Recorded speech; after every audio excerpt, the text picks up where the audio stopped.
Okay, next we're going to take a look at the MoGraph animation tools. And for this, we're going to use text. We're going to extrude some text, and we're going to look at the MoGraph options. The main option is the fracture element. And then with the fracture element, you have effectors. There's two effectors, plane and random. Now, you may have to activate these tools in order to get them. They don't ship initially with Cinema 4D Lite. There is a sign up form that you'll have to sign up with Max on Cinema 4D in order to get these tools activated onto your account. Once that happens, you get a code, and then you can enter the code, and then you'll have the effectors will come in. One thing about these effectors is that we only have two of them here. In the full version of Cinema 4D, you have many more effectors that are available to you. So to start off, we'll start with creating some text. So we need to go to Spline Tools. We'll go to the text spline and create a text object. And I'm just going to put in some text in here.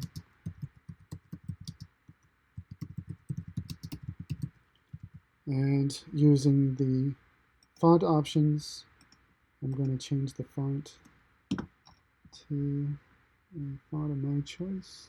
You can do the same.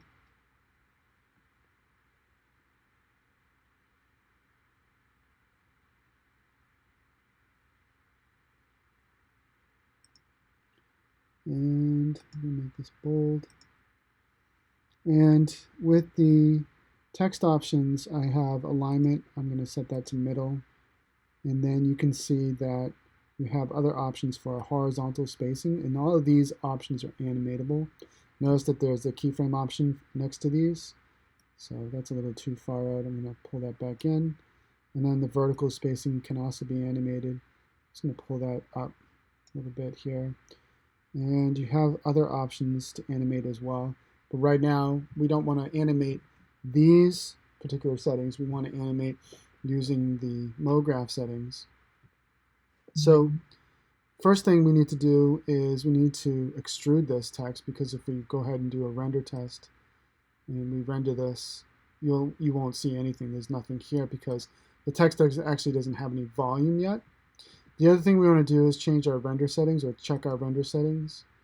And our render settings should be something 1916 by 9. And I have 1280 by 720 here, which is fine. The resolution of 72, and that's okay for what we're doing. If you want to use 1920 by 1080, you can do that. So to extrude the text, we need an extrude NURB. So I'm going to grab the extrude NURB. And I don't know why these things are coming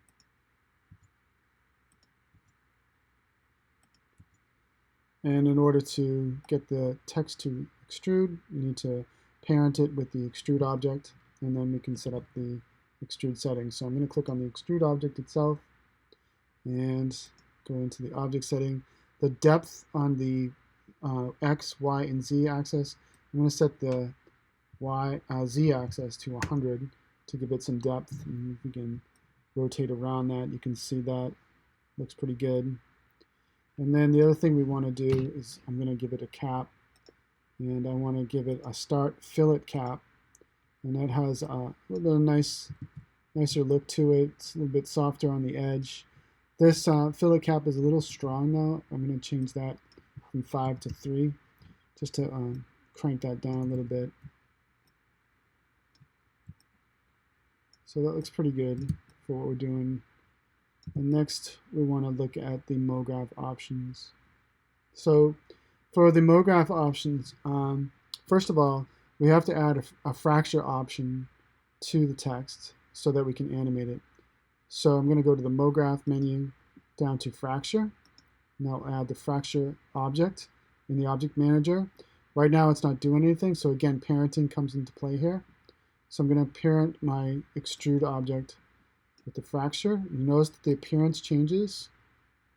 I want to select the fracture object itself. In the attributes manager, I want to go to the object tab. And right now the mode is set to straight. I want to change that to explode segments and connect.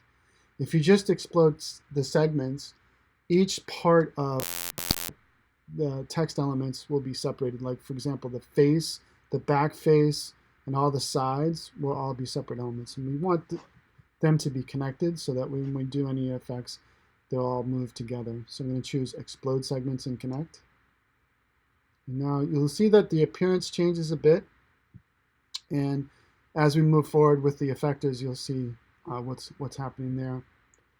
I'm going to create a quick material for this. I'm just going to go into the Material Manager and create a new material real quick. And I just want to give it just this white color and apply that to the text just to give it some appearance. You can go back and change that after if you wanted. For right now, what we're doing, this is fine. So I'm just zooming around here to see all of the text. So we have a fracture object, but it doesn't do anything, right? It takes apart all the letters, it individualizes them, so each one of them is a separate object. But without the effectors, it doesn't really do anything. Now there are two effectors, the Plane Effector and then the Random Effector. So we'll take a look at the Plane Effector first. I'm going to select the Plane Effector. Notice what happened there with the text. The text kind of jumped and moved. So in this Effector panel tab right here in the Attributes Manager has a Strength option, which is animatable. And if you see, if I pull back the strength down to 0%, that the effect doesn't get applied. And then if I pull it all the way up to 100%, the effect is fully applied. But we have to make some adjustments to the actual parameters. And what's happening under parameters right now is that only the position properties are being affected. What happened there was it automatically got a 100 option on the Y, so that's why the text moved up. And then we have the option of turning on scale and rotation, so we can do that. But when I take a look at the fall off option, right now it's set to infinite. We're going to set that to linear. And notice that we get these this little box icon that appears right here.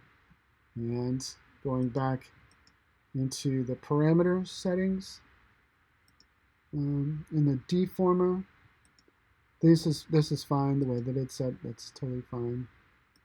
And for the fall off, we want to set that to invert. And then we want to make some adjustments to the actual parameters. So I'm going to increase on the coordinates tab. I'm going to go to the H setting on here and set that to -90. And notice what happens here. So it splits the effect, and as I pull across on this fall off, what's happening is the text is coming in and it's sitting down. So already you can see kind of like some opportunities here. And if we go back into the effector tab, not the parameter tab, sorry, we can do things with scale. I'm going to choose uniform scale, otherwise it gets really wonky. I'm going to increase the scale to 2. And then for rotation, we have all the different rotation values. I'm just going to rotate on the x-axis so you can see what that looks like. And again, if we pull through here, you'll see kind of what happens to all the text. It gets really, really big. It rotates, and then as this passes through, it kind of just sits back into the place where it was before. So this is the Plane Effector, and if we want to animate the Plane Effector, we can animate either the strength. So remember, if I pull back the strength, it's going to change it, but it depends on where this option is. Really, it's this fall off. That's what we're animating here.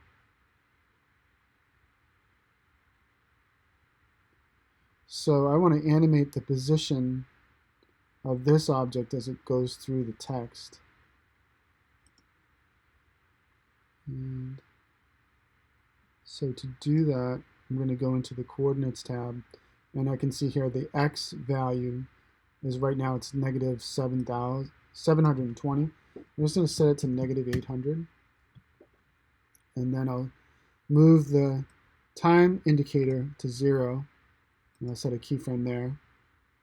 And then I'll move time indicator to 60. So we're at negative 800. I'm just going to make this positive 800 and hit enter, and that will roll through.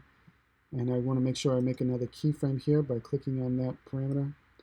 And then if we scrub the time indicator and play the animation, you'll see as this passes through, all the text goes back into position. So that's the plane effector.